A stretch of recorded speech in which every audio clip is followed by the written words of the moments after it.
Love fancy foaming soap, but hate to see your hard-earned money go down the drain? In this episode, we'll learn how to make thick foaming soap that smells and looks as good as the original, right here on Lori Garcia Studios.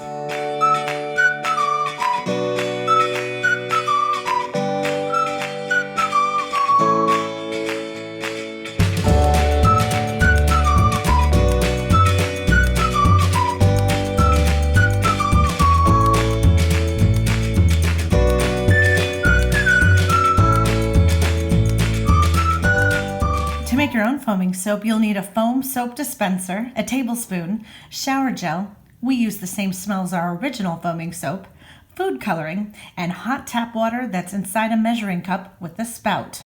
First, open your soap dispenser and set the pump aside.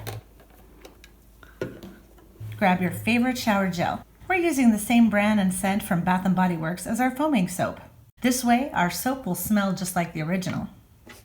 Measure out a tablespoon of shower gel and pour it into your soap dispenser. If you like very fragrant soap like we do, you can add a second tablespoon. The second tablespoon will actually make your soap smell stronger than the original Bath & Body Works version.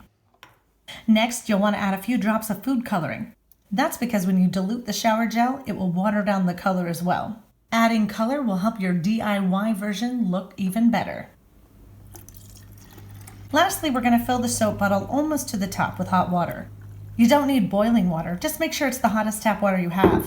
The hotter the water, the easier it is to dissolve the shower gel.